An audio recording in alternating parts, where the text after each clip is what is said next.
Olá a todos, sejam muito bem-vindos a este último dia desse momento tão diferente, tão inesperado em nossa vida, de realizar essa primeira reunião virtual da Federação das Sociedades Brasileiras de Biologia Experimental.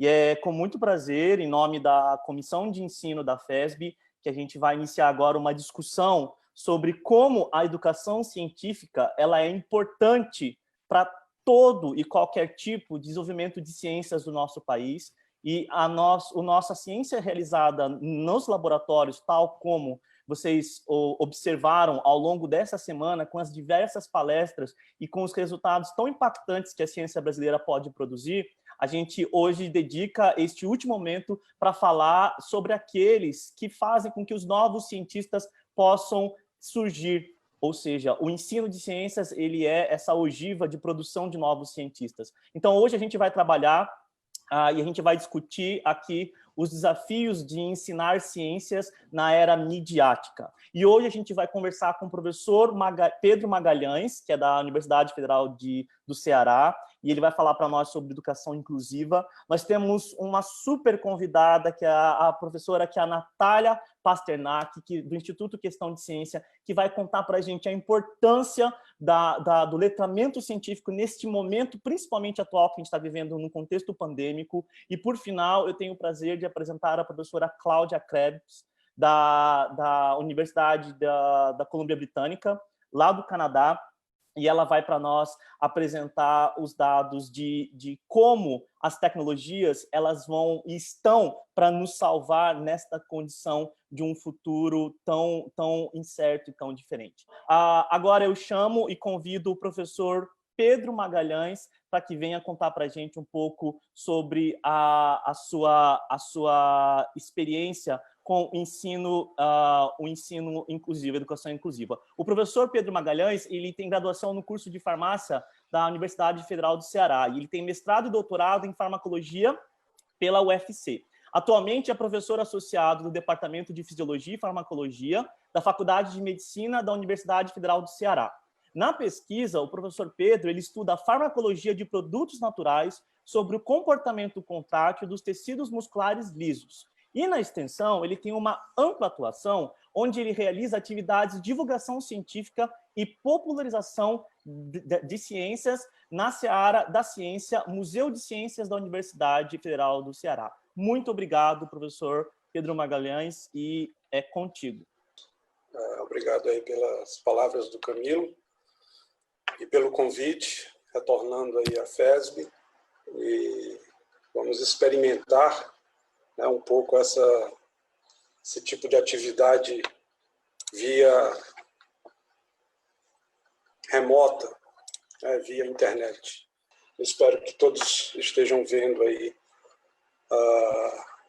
essa apresentação, que tem o título de Educação Inclusiva, vídeos de popularização da ciência para alunos surdos.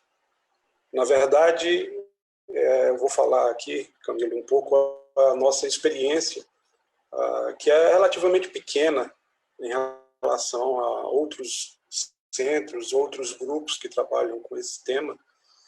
Nós não somos necessariamente especializados, em educação para surdos, mas resolvemos ampliar um pouco a ação da seara da ciência, que você já citou, que é o órgão de divulgação científica e tecnológica da Universidade Federal do Ceará.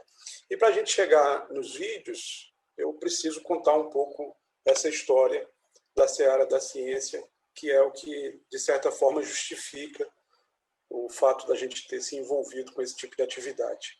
A seara da ciência está aqui destacada nesse mapa, é um mapa bem tradicional, é apenas uma das instituições que compõem os centros, a Associação Brasileira de Centros e Museus de Ciências. São estruturas que foram espalhadas aí pelo Brasil, a exemplo de muitas instituições que estão presentes em vários locais do mundo, e a nossa estrutura é relativamente pequena comparativamente a outras instituições que têm trabalhos fantásticos nessa área. E nós realmente começamos muito pequenos, né? Isso vem exatamente há 20 anos, quando a Seara da Ciência foi inaugurada. Eu estou destacando aqui, nessa foto à esquerda, a sede inicial da Seara da Ciência, que já foi um avanço oriundo do trabalho de clubes de ciências mantidos, por exemplo, pelo Departamento de Física, pelo Departamento de Química. E aí, num dado momento, por incentivo da SBPC, no final da década de 1990, houve uma expansão da criação de centros e museus de ciências no Brasil, e a Seara da Ciência, portanto, é parte dessa história. A sede era pequena, era um prédio adaptado, um prédio voltado para atividades burocráticas da universidade, e foi aí que, então, nós começamos a desenvolver, especialmente alguns professores que são os fundadores dessa instituição, principalmente atividades de teatro. Tá? Então, existe um arsenal, digamos assim, de peças de teatro escritas por pesquisadores, cientistas, não necessariamente gente do curso de teatro. Na realidade, nessa época, a UFC, a nossa universidade, tinha um curso de extensão de teatro. Hoje já tem um curso de graduação, o Instituto de Ciência e Arte, e com o qual nós mantemos uma interação muito ativa. E até hoje nós mantemos esse grupo de teatro, que é uma das meninas dos olhos, então, da Seara da Ciência. Então, aqui existem alguns exemplos de títulos de peças que foram montadas. E a primeira delas é essa que está sendo mostrada nessa foto, que se chama Bioquímica em Cena, de autoria do professor Marcos Valle, que é um dos fundadores e o primeiro diretor dessa instituição. Ele transcreve, né, os conhecimentos que ele tinha da parte bioquímica, da importância que os órgãos corporais tinham, para uma disputa entre eles, né, antropomorfizados, e eles disputam entre si quem é que tem o papel mais importante. E aí, essa peça, nessa foto especificamente, nesse local, foi apresentada uma vez para uma pessoa bastante conhecida que se chamava Leopoldo Demeis. E o professor Leopoldo, da UFRJ, né, que hoje leva o Instituto de Bioquímica Médica, professor Leopoldo Demeis, assistiu à primeira apresentação dessa peça e nos convidou, então, a fazer parte da Rede Nacional de Educação e Ciências, e a partir daí o trabalho do teatro também foi se desenvolvendo. Acabou se destacando nacionalmente, e nós também fomos sede aqui no Ceará do Quarto Ciência em Cena em 2010, dado o destaque que esse grupo de teatro vai se desenvolvendo. A história que eu quero contar aqui, mais ou menos, é o quanto que essas atividades de divulgação podem influenciar no dia a dia, na rotina das pessoas, né? E aqui é o Planetário, nós temos colaboradores também que são muito atuantes hoje na Seara da Ciência e que participam dessa atividade. E esse destaque foi tão grande em relação, principalmente ao teatro, mas não só ao teatro, como as outras atividades que a Seara desenvolve, que a instituição passou a investir e criou uma nova sede para a Seara da Ciência. E esse grupo de teatro se desenvolveu, e nessa nova sede um novo teatro, um teatro próprio, né, institucional, foi montado, e esse grupo de teatro só se desenvolve, a ponto de montar espetáculos nacionalmente conhecidos. Eu destaco aqui essa peça chamada Lampião e Maria Bonita em Busca da Química do Amor. É uma peça que mexe com o imaginário nordestino, de uma maneira geral, até mesmo nacional, que é a figura do Lampião e Maria Bonita.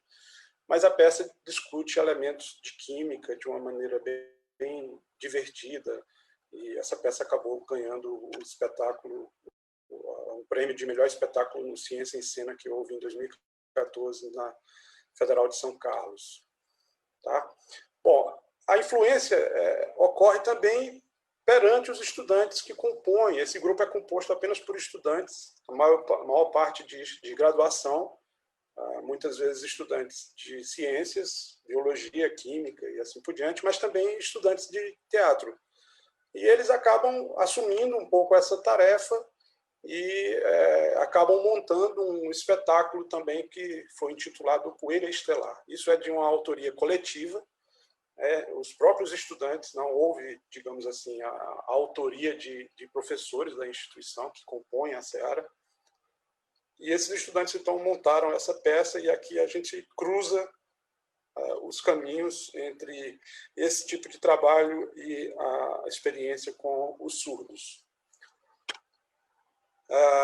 Essa peça foi, então, apresentada em vários eventos e, de repente, a gente estava trabalhando também de forma paralela com estudantes de iniciação científica no programa Júnior, o PIBIC Ensino Médio, que a instituição fez, e uma das primeiras coisas que a gente buscou com essa nova sede da Seara foi localizar escolas próximas geograficamente da nossa sede também, da Seara da Ciência, para que a gente pudesse fazer parcerias com ela. E essa parceria surgiu, então, através do PIBIC do Ensino Médio. E, por coincidência, essa escola, que é muito próxima da Seara, é a escola responsável por abrigar os estudantes surdos, principalmente relacionados ao ensino médio, né, interessados em cursar o ensino médio. E aí surgiu, então, um projeto para a gente construir vocabulário de ciências, e a gente, né, digamos assim, contratou uma bolsista, e essa bolsista fez esse trabalho ao longo de 1 ou 2 anos. Atualmente, ela, inclusive, faz parte da Secretaria de Acessibilidade, depois que terminou o curso técnico dela de Libras nessa escola. E aí outros estudantes entraram, né, foram evoluindo, e, de repente, há uma indução importante. E essa indução é feita via CNPq, que é a Semana Nacional de Ciência e Tecnologia, o edital de 2018, que foi direcionado, digamos assim, para esse tema, ciência para a redução das desigualdades. Bom, nós já tínhamos a parceria, então, estabelecida e resolvemos, então, concorrer com esse edital. E a primeira coisa que a gente pensou foi o seguinte: por que não unir agora teatro e por que não unir os parceiros da escola, né, que têm a habilidade em se comunicar com a comunidade surda? E imaginamos logo isso. Será fácil. É um edital voltado para a semana específica, que ocorre normalmente aí no segundo semestre a cada ano. E aí entramos em contato novamente com a escola, mantivemos o programa PIBIC Ensino Médio, e essa escola, então, de educação profissional Joaquim Nogueira, que tem como missão ensino médio, ensino técnico, e aí vocês conseguem ver quais os ensinos técnicos que ela tem abordagens, inclusive o de Libras. Então, eles formam pessoas em nível técnico para atuarem profissionalmente na interpretação de Libras. E eles também têm salas mistas, ouvintes e surdos. Bom, na nossa cabeça, então, a equação estava montada e a resposta era muito fácil de ser alcançada. E aí, essa atividade passou a ser desenvolvida na própria seara da ciência, e como missão também, dentro da instituição universitária, a gente tem, como pesquisadores comuns, a gente acredita também que a parte de divulgação científica precisa ser desenvolvida. E que os nossos pós-graduandos também precisam se envolver com essas atividades. Então, essa cena aqui ela é um dos primeiros momentos, dos primeiros encontros em que a gente tem aqui à esquerda a Manu, que era uma aluna de doutorado, já concluiu esse doutorado, hoje é professora lá no Maranhão. Esse de boné aqui é o Renato, que é atualmente diretor do grupo de teatro, ele é formado em teatro, né, ator profissional, e esses outros dois aqui são alunos do ensino médio do curso de Libras. E as primeiras conversas foram mostrando para a gente que não era bem assim, do jeito que a gente estava imaginando, simplesmente pegar uma peça, o texto de uma peça que já tinha sido montada e transformar isso numa linguagem em Libras.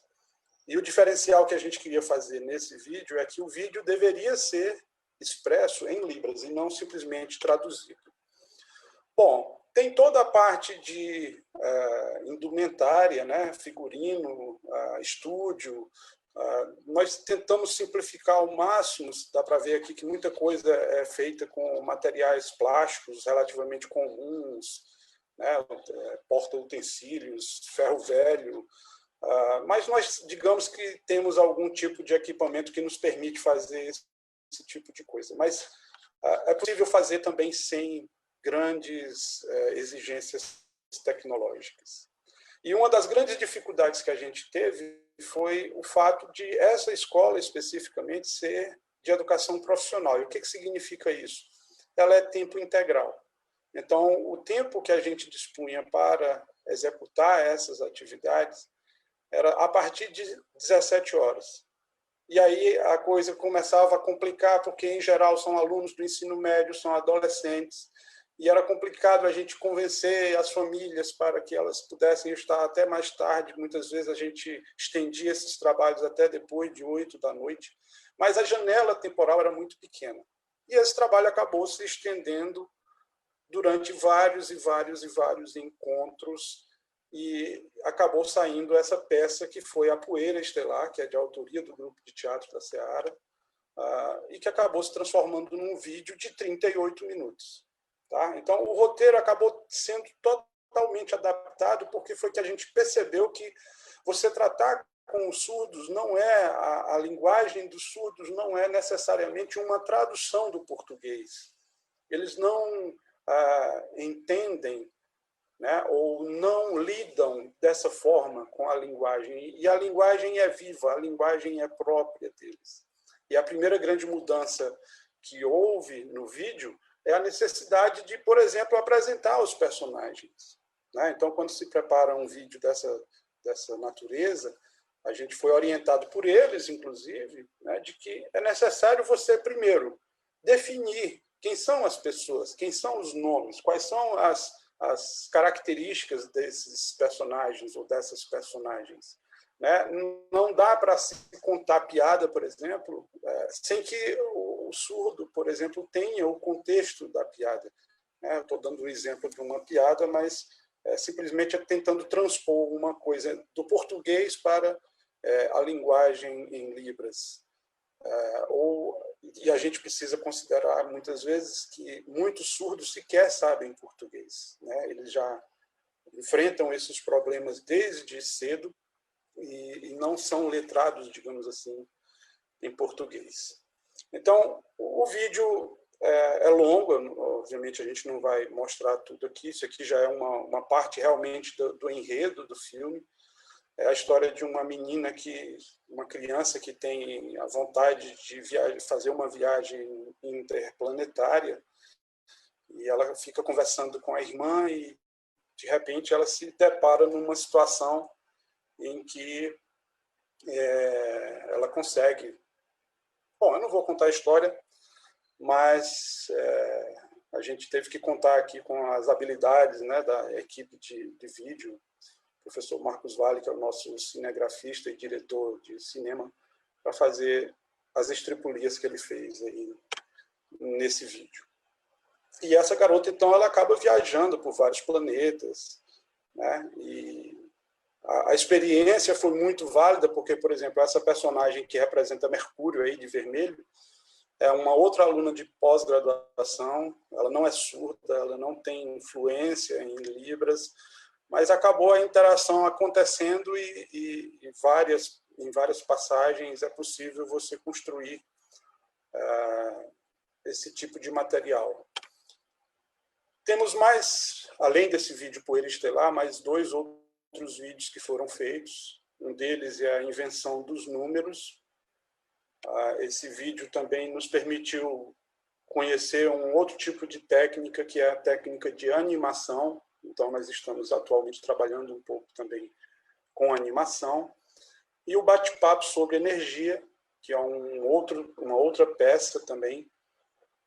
A invenção dos números é uma peça que originalmente foi montada com mímica, né? Uma peça que a gente mistura falas e leitura de texto com mímica, e foi um desafio também fazer isso em Libras. Como é que nós poderíamos fazer, misturar alguém falando em Libras e fazendo mímica? Então, ficava complicado e a gente acabou recorrendo à animação e acabou mudando totalmente esse perfil em relação ao teatro. E o bate-papo sobre energia, falando sobre várias formas de energia, o que é energia, né, tentando, inclusive, conceituá-los, porque isso é uma das limitações que os surdos têm, é a parte conceitual, e eles normalmente têm uma dificuldade maior em relação aos ambientes, né, da ciência, porque somente a datilologia, que é o gesto com as mãos, né, ou a sinalização com as mãos, melhor dizendo, muitas vezes não é suficiente para embutir nessa palavra o conceito. Tá? Então, nas turmas mistas, em geral, há uma dificuldade com relação a isso. E nesse vídeo, que eu mostro só essa cena aí, a gente também tem participação de estudantes surdos na montagem desse produto. Tá?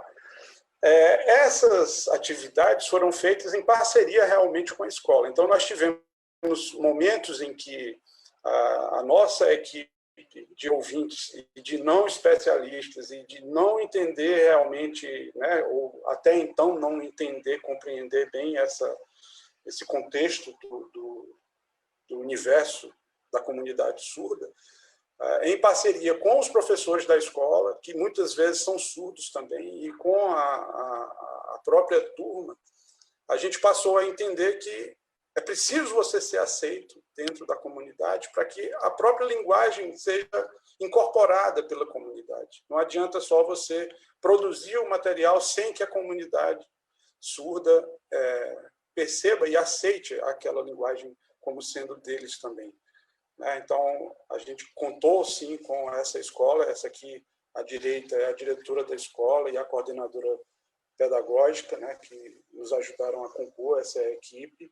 Nós tivemos momentos aqui, nessa imagem, ao Teatro da Seara da Ciência, onde a gente foi apresentar o vídeo, mas também nós tivemos encontros na escola, apresentando especificamente para os professores lá e discutindo, e eles fizeram várias críticas a respeito da composição desse material, e a gente precisa ter vários cuidados com essas escolas.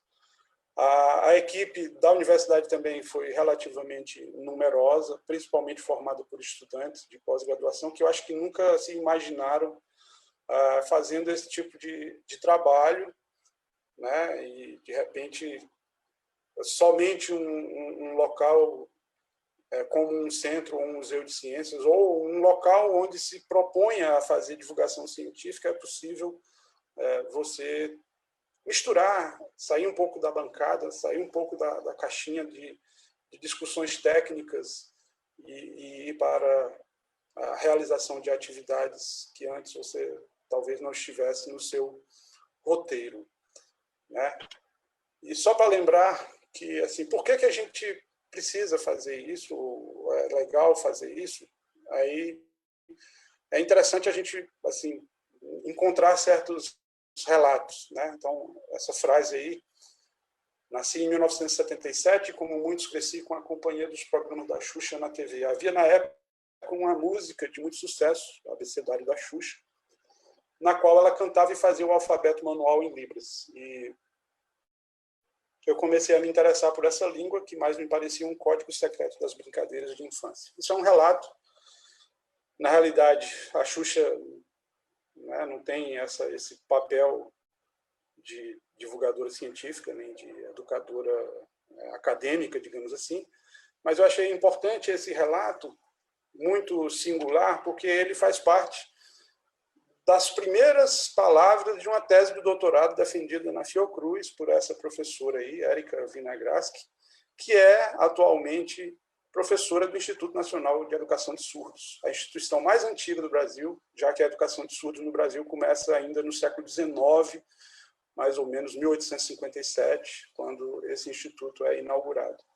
E eu achei muito interessante o fato dela ter relatado na tese de doutorado, e hoje ela ser professora de biologia, gravando vídeos em Libras, ensinando, por exemplo, como que os estudantes podem ser prevenidos aí em relação a essas contaminações com Covid, e que essa atuação dela vem de um simples exemplo quando criança, né, em que ela passou a achar interessante aquilo que era mostrado e gostou tanto que incorporou isso na rotina dela e hoje ela atua profissionalmente com isso. Então, eu acho que esse é o papel da divulgação científica. Se a Xuxa consegue, eu acho que a gente consegue também cativar, né? E a ideia de produzir esses materiais é exatamente encantar as pessoas, fazer com que elas sejam atraídas para esse trabalho e até mesmo para encontrar um caminho na divulgação científica.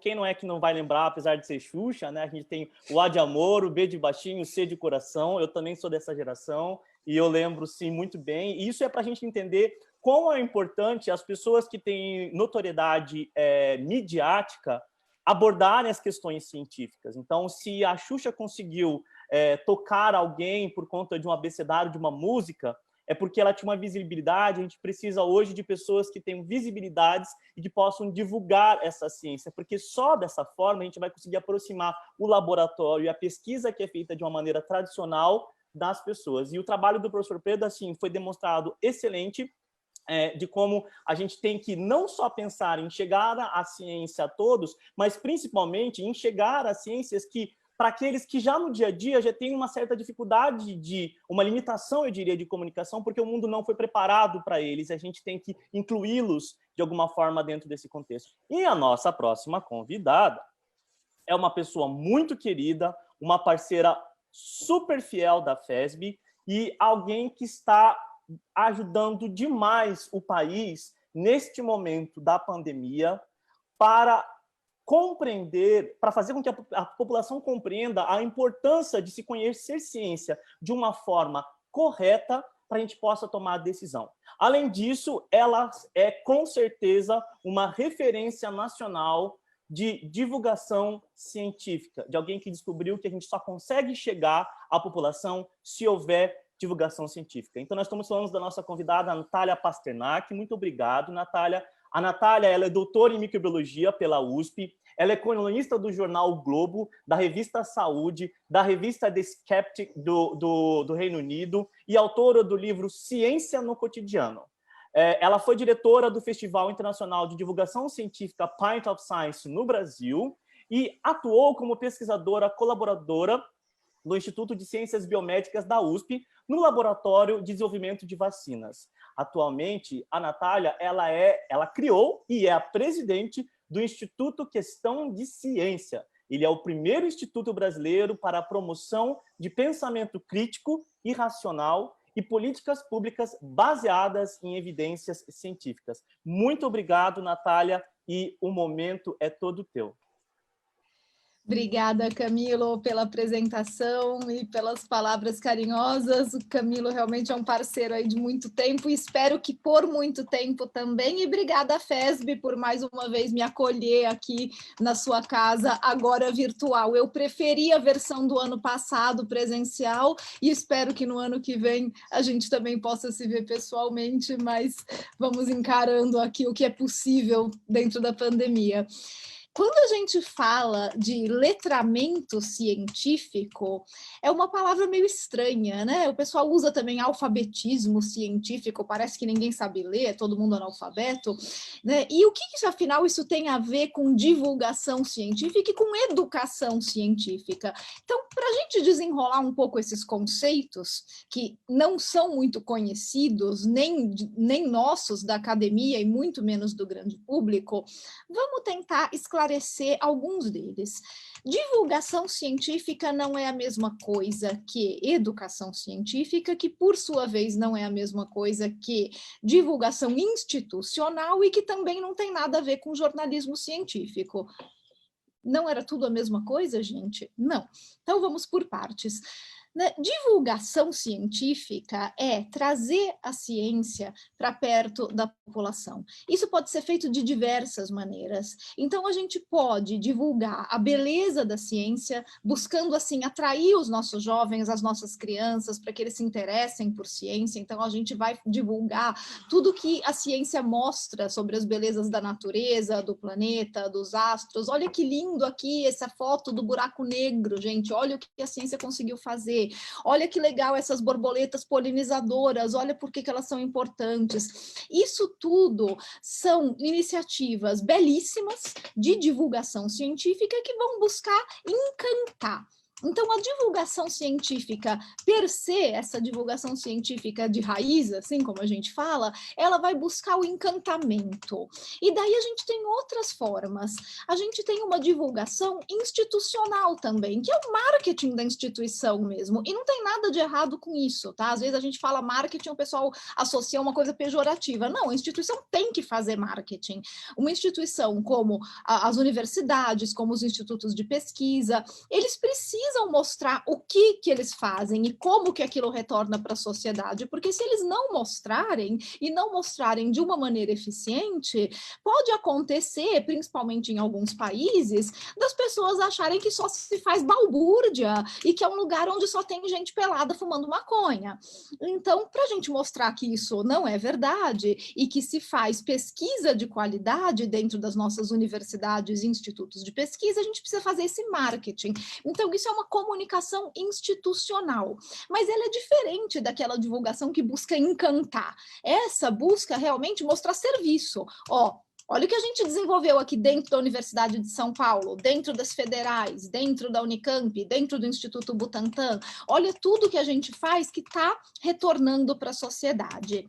E daí a gente tem uma educação científica que também vai buscar o encantamento nas nossas crianças e nos nossos jovens, mas que vai buscar um pouco além. Não basta encantá-los, eles têm que entender os processos da ciência. Eles têm que entender como que a ciência chega nessas belezas, nessas maravilhas, como que a ciência desenvolve conhecimento e tecnologia que volta para a sociedade, ou seja, eles têm que entender o que é método científico e como se faz ciência. E daí a gente chega no que a gente chama de letramento científico.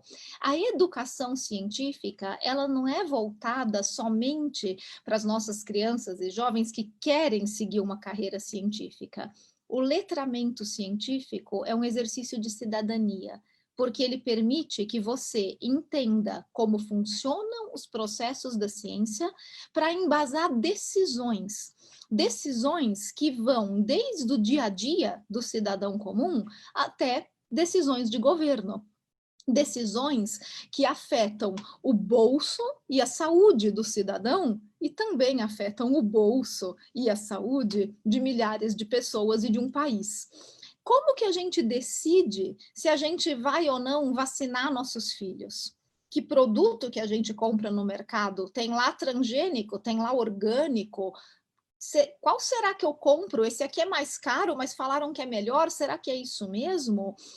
Um parlamentar ou um gestor que precisa decidir sobre o uso de células tronco embrionárias em pesquisa.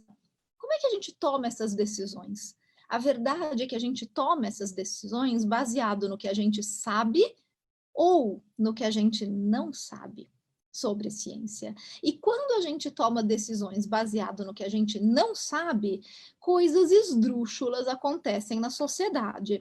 Algumas muito divertidas até, como, por exemplo, uma lei municipal que existe na cidade de São Paulo e existe em outros municípios do Brasil também, que eu sei, que proíbe o uso de telefones celulares em posto de gasolina, porque aparentemente o posto vai explodir se você usar o seu telefone celular.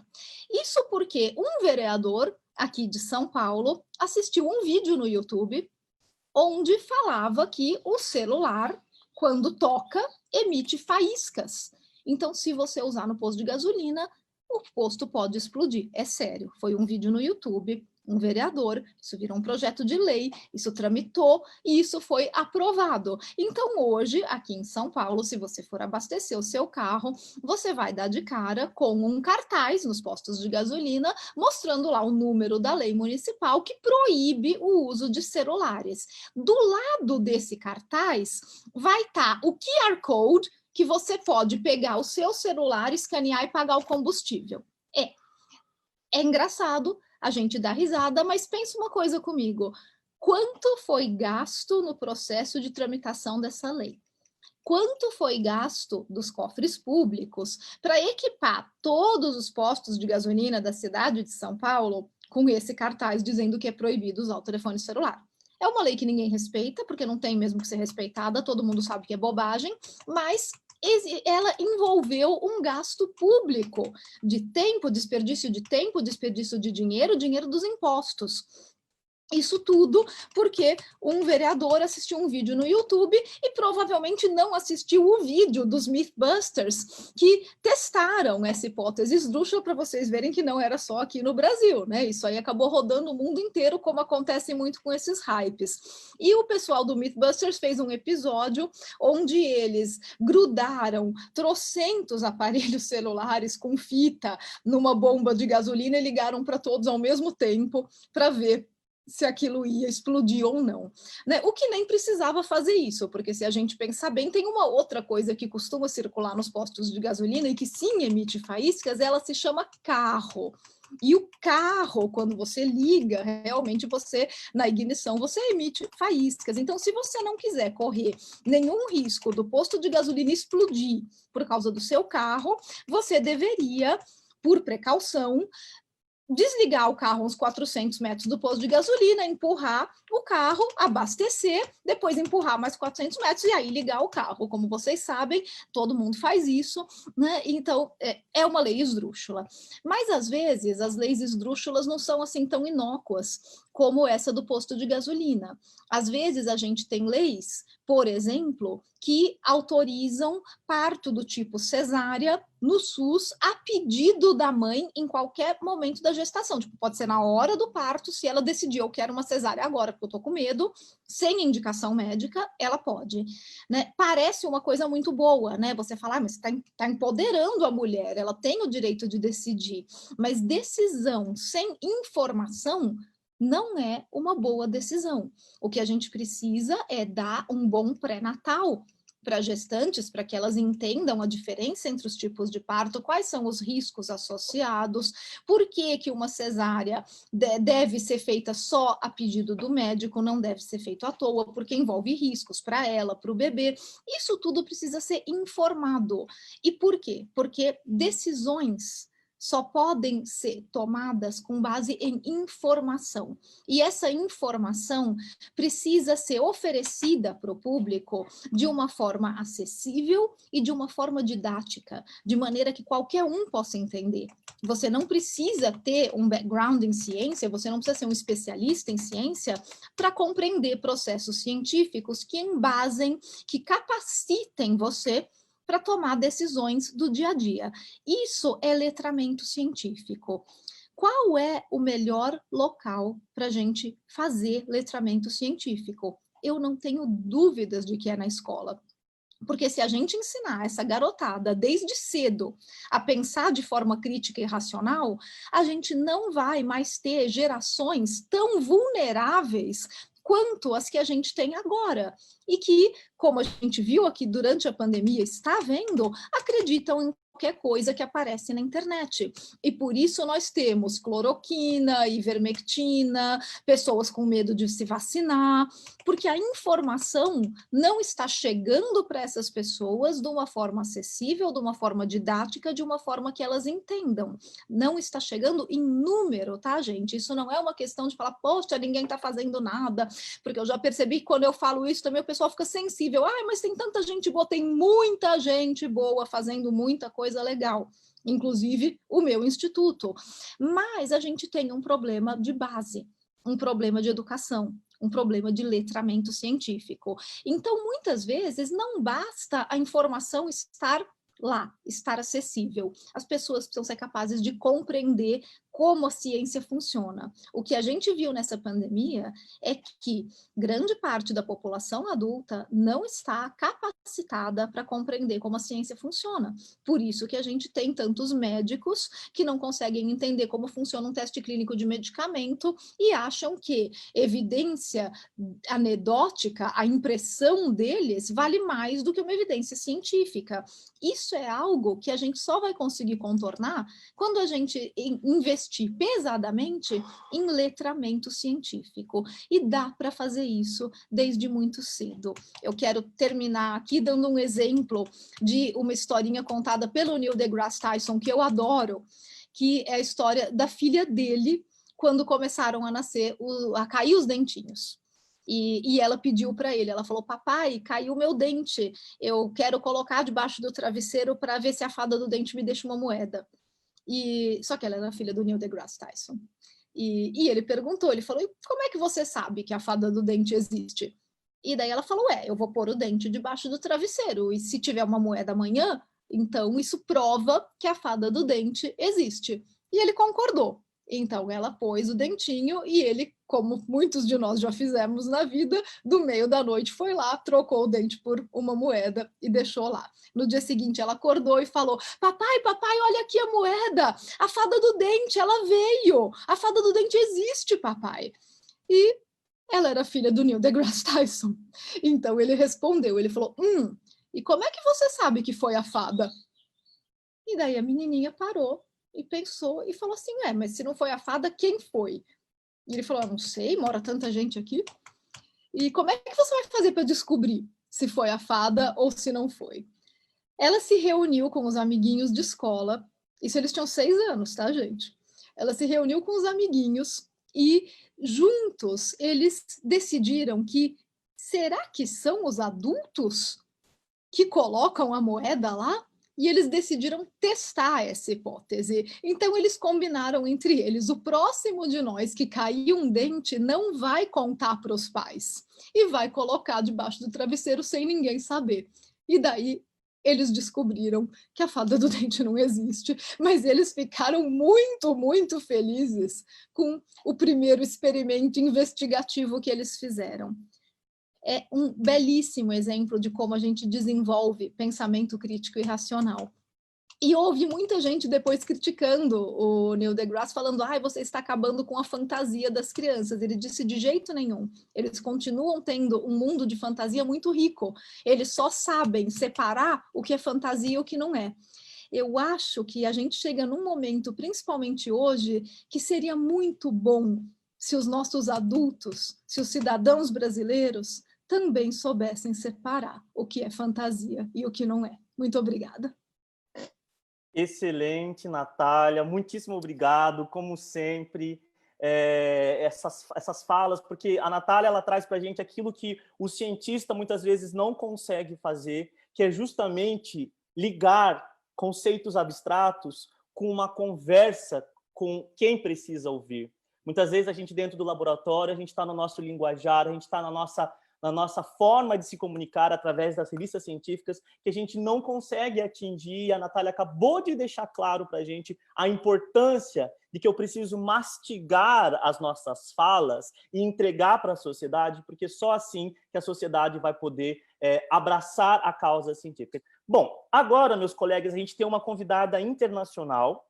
Então, ela não fala português, portanto, ela fala só inglês, além de outros idiomas, obviamente. Então, I would like to introduce Professor Claudia Krebs, and she's a lovely person. I had the honor to visit her lab, and her lab at the University of British Columbia in Canada. So she's spectacular. She's been doing different works in the area of technology in the education. Dr. Krebs had been teaching neuroanatomy and gross anatomy at the UBC, at the Faculty of Medicine, for over a decade. During this time, she has worked on the integration of the technology and novel visual approaches to the classroom. I had the chance to visit her lab as a visiting faculty 2 or one, I don't remember, 2 years ago, which is called Hive, Hackerspace for Innovation and Visualization in Education. And one particular interest of her is the integration of augmented reality and virtual reality, as well looking at the impact of this on student learning. So she has received numerous teaching awards, both from her students or her peers at the UBC and nationally, including the 2018 Killen Teaching Award. Together with the anatomy educators from across the campus at UBC and from partner universities, she's creating open educational resources for neuroscience and anatomy for global community, including videos, ebooks, and interactive web materials. So Dr. Krebs, she has published a neuroscience textbooks with a set of accompanying flashcards together with colleagues from UBC. And also she curates the 2 websites with neuroanatomy and gross anatomy content, which receives visits from around the world and contain material that supplements her teaching at UBC. And I would like to stress something that impacted me so much. I had the pleasure to be in the first day of class in that year. I was visiting UBC, and Professor Krebs, instead of introducing the syllabus, she starts the lesson making a tribute for the First Nation of Canada. And that's, for me, it's very important. That shows how human being is this person. And I hope you enjoy the talk of Professor Krebs. Professor Claudia Krebs, the floor is yours. Thank you so much for this kind introduction. It's my pleasure to join you for this symposium. I'm broadcasting live out of my basement, as we all are during this COVID pandemic. And I'm here in Vancouver, and Vancouver is on the unceded and ancestral territory of the Musqueam, Squamish, and Tsleil-Waututh nations. And we are very grateful to share this land with them. I will start my screen share here. We're in a brave new world here. We have to adapt to remote and digital education due to the global pandemic that the entire planet finds itself in. So how can we do that?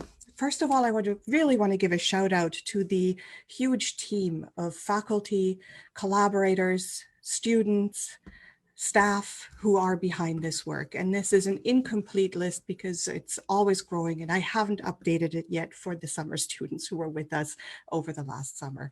But just to give you an idea that the work I'll be presenting to you today is not just my own. So here we are in 2020, and this coronavirus has taken over the world, and it has changed education. It has changed education for our post-secondary sector, and it has changed education for our primary and secondary sector. So what does that mean? How can we adapt? Here at UBC, classes are remote and online almost exclusively. There are some small seminar classes, some music classes, and some clinical skills classes that are in person at 2-meter distance from each other and with masks. But the majority of education is now online, and that includes lab sessions such as the Gross Anatomy Lab. So we are in this ever interconnected world, and the question is, how can we leverage this technology to teach during a global pandemic?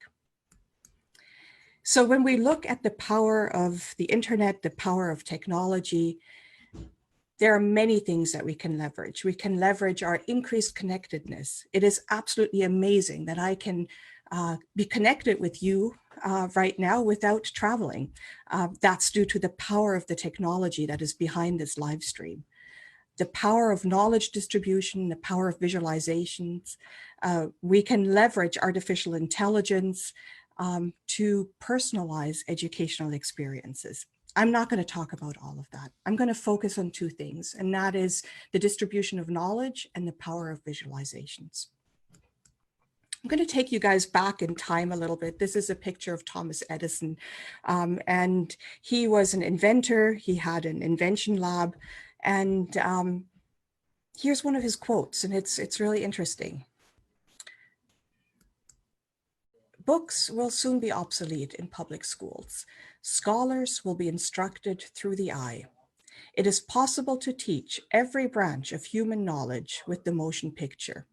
Our school system will be completely changed inside of 10 years. Now, this is a quote from the 19th century. And even though Thomas Edison's lab, was involved in inventing the motion picture machine, that didn't happen. Books stayed relevant, and they're relevant to this day. And the question is, well, what happened though with this? Well, we've integrated it over the years. We cannot imagine a science class, or any class really, without the helpful use of visualizations and video. But it hasn't replaced it. There's still something going on in that face-to-face interaction, or in this case, the screen-to-screen interaction, having a live person explaining concepts. Visualization in anatomy has a proud tradition. We have a lot of visualizations through the centuries, and really, anatomists have always been at the forefront of innovation. We have looked at different ways of showing the body. We have gone back to the source. The huge leap that happened when cadaveric dissection became accepted and allowed us to see the anatomy, draw it, and then teach it based on experience, based on visualization, based on observation. Here are some of the visualizations coming out of our lab right now. So you can see we do both 3D visualizations as well as photography, video, and illustrations. So the question then is, when do you use which medium? How can you teach anatomy using these visualizations? And what we found is that when you take a full picture of anatomy, a photograph, and show it to students, it can be really overwhelming. So we want to reduce the number of cues for them, and then give the control over to the learner. Let them click through it so that they can see the conceptual here on the left, where we kind of developed a subway map kind of approach. And then they can supplement that with illustrations showing the same muscles. And you can go through that sort of layer by layer.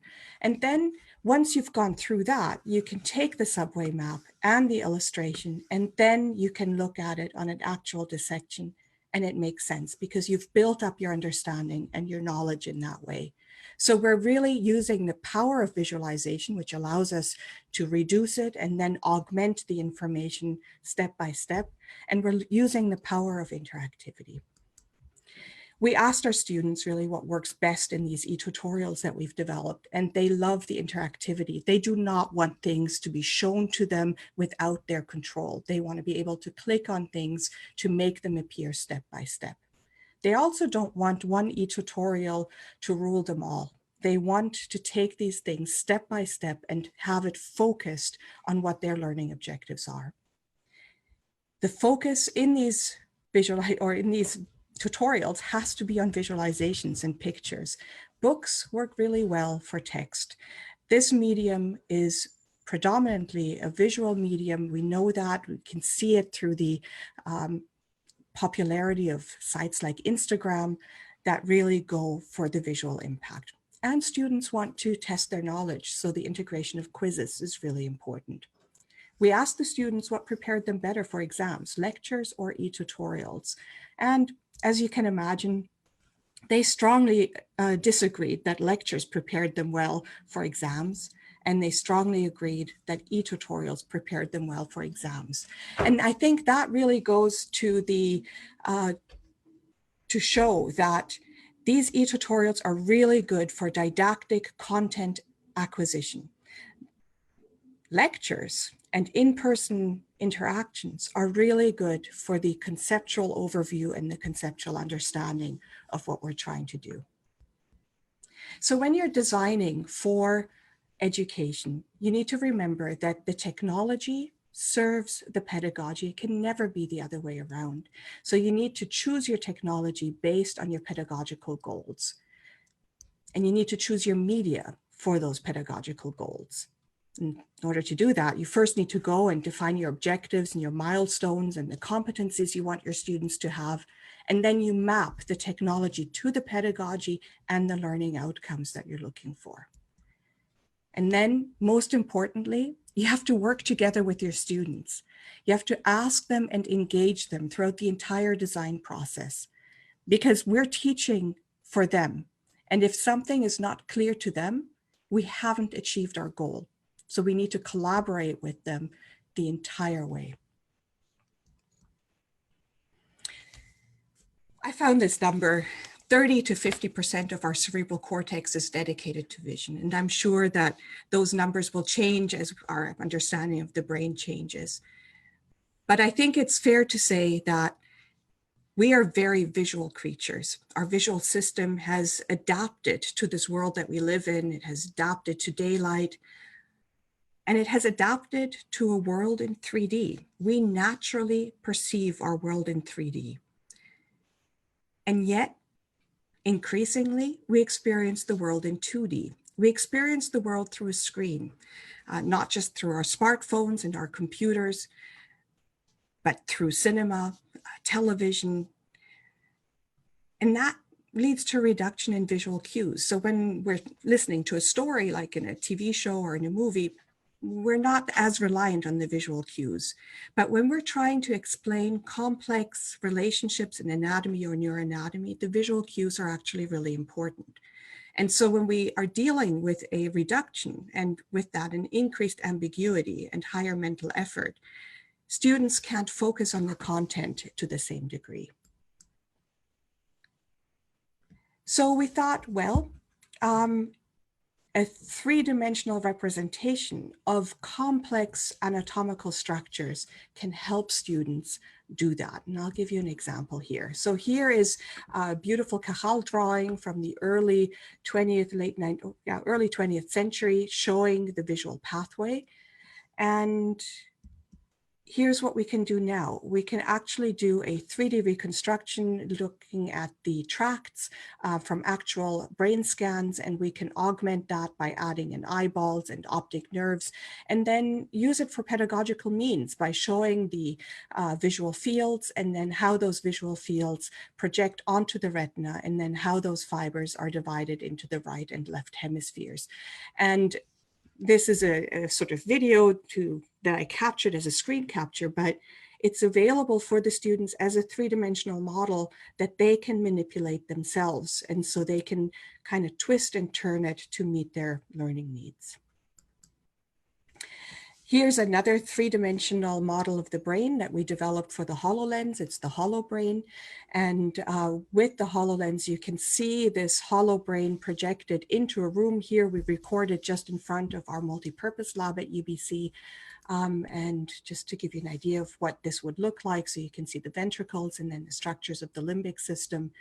And in fact, what we did here, what you're seeing here, is a recording that we made for the students at the beginning of the pandemic, where we went and recorded this HoloBrain for them and then posted it online. Again, we took a three-dimensional structure and we're reducing it to a two-dimensional interaction due to the pandemic. But because it's in an actual space, in a space that is recognizable by the students, it tricks the brain into accepting it as a three-dimensional structure much more easily. You can then isolate structures. So you saw in that last bit of the video how I isolated the hippocampus to show its location in the floor of the lateral ventricle. We can then go and correlate those 3D reconstructions with the MRI scans that came from them and have that translation to the two-dimensional section from the three-dimensional model. The other thing that we worked on as we saw that we needed increased three-dimensional models to facilitate education were 3D scans of anatomical specimens. And so we used two methodologies. One of them is 3D laser scanning, which you can see on the left-hand side there. And then the other one is photogrammetry. And in photogrammetry, basically what you do is you take hundreds of pictures of a three-dimensional structures from different angles, and then you feed those pictures into powerful computer software that then takes those visual cues and does a 3D reconstruction of the actual object. We were able to combine both methodologies to get very accurate representations of anatomical models. And this is what that looks like. So this is one of those scans that we did, and I can manipulate it freely on the screen and look at it. I can zoom in and zoom out. I can look into the ventricle. So here I can really look in there, and you can see the precision that we got through the scan, looking at the valves, at the chorda tendineae, and the architecture in there. So a very, very powerful tool, and we have these specimens posted online publicly for you to use as well, to supplement anatomy education around the world. With the global pandemic, we soon knew that it was very likely, and then it turned out to be a definite decision, that the anatomy lab would be closed for our students for this academic year. So I was really fortunate to collaborate with the Center for Digital Media here in Vancouver to create this virtual anatomy lab. And I'll just kind of show you into this lab. So the first thing we want to do is sort of acknowledge the space that we're entering and thank the donors for making this possible. Because even though what you're seeing right now is just a 3D model, everything is really showing real anatomical specimens. So you have this shelf here on the side, and when you go and click on that shelf, you can have anatomical specimens appear. You can scale them. That's the same heart we looked at earlier. And then we can have labels come up, and this is from an earlier version. So this is just sort of a mock-up that we had during the summer. And we can link to the ecosystem that we have on our website, as well as the illustrations that we have made. And so with this, we have an environment for the students to learn in, where all of their objectives, all of their materials are linked together, and they can study with real human specimens in that virtual environment. There is the possibility to experience this with virtual reality glasses, which would give it a full 3D experience, but that's not scalable for hundreds of students right now. So right now, it is predominantly through a web interface. Here's another project where we leveraged 3D. And so the pocket pelvis really looks at understanding the complex 3D architecture of the human pelvis. Now, when you look at the perineum here in a textbook, it looks completely flat. And then they put supplementary images in there to show that, of course, the anal triangle and the urogenital triangle are at a 90-degree angle to each other. And that becomes really difficult for students to understand. So I think this is a really good example of how a two-dimensional illustration can really lead to ambiguity and false understanding of anatomy. So what we did is we 3D printed a pelvis with our 3D printer, and then used augmented reality where we can add structures to this. So the student holds the 3D printed pelvis in their hand, and then through a tablet interface can add muscles and gain a full three-dimensional understanding with the haptic feedback of holding the three-dimensional structure in their hand. Another question that we asked ourselves over the years, and this is a project actually that Camilo has been involved in, was how can we use the power of gamification? How can we make something really fun for students to learn? How can we make it really interesting? And so we developed Cerebro, the virtual lab, which is a neuroscience game that is both engaging and educational. So the story is this little yellow robot needs to learn all of the neuroanatomy so that it can be deployed into human brains and fix the brain on the fly. That's sort of the story that we put behind it. And then this little red robot is the nemesis and is trying to destroy the brain, and it'll be the epic fight.